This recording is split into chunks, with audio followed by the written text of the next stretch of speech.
Bonjour, on est ici aujourd'hui pour vous parler des airs climatisés, les différents types d'air climatisés que vous retrouvez dans votre véhicule récréatif.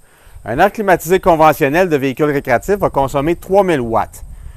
3000 watts, lorsque je le convertis en batterie, ça représente, je divise par 12 volts, ça représente 250 ampères.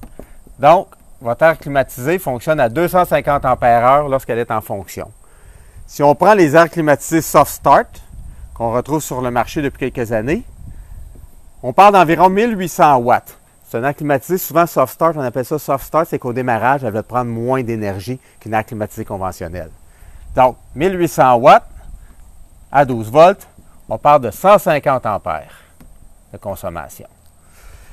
Depuis un an et demi, il y a un nouvel air climatisé qui est popularisé, qui va utiliser environ 1200 watts.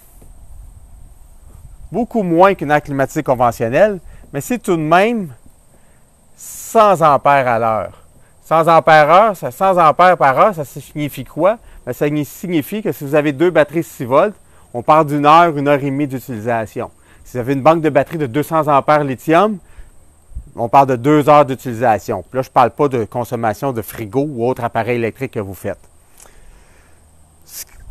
On se retrouve donc avec une autre option, quelque chose que nous, on commercialise depuis environ 3 ans. C'est un air climatisé qui fonctionne à 12 volts, qui va utiliser environ 60 ampères de consommation au maximum, au démarrage.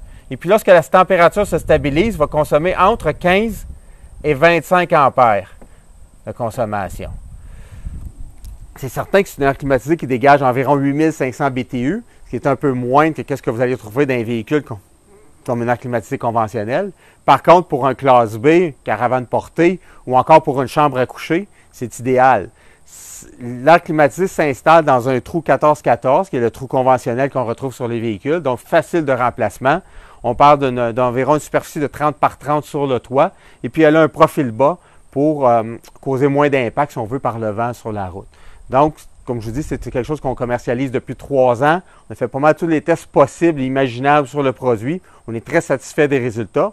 On se retrouve avec une consommation, comme on dit, d'environ 15 à 25 ampères par heure, comparativement à un air climatisé Soft Start qui va prendre 150 ampères à l'heure. Donc, si vous prévoyez faire du boondocking ou du camping sauvage pour une longue période de temps, vous voulez rester un animal de compagnie dans le véhicule, mais il y a moyen avec ce type d'air climatisé-là de ne pas tout drainer, si on veut, l'énergie que vous retrouvez dans votre banque de batterie. Pour plus d'informations, vous pouvez nous contacter ou nous rejoindre sur notre site web au www.espwattmobile.com. Merci.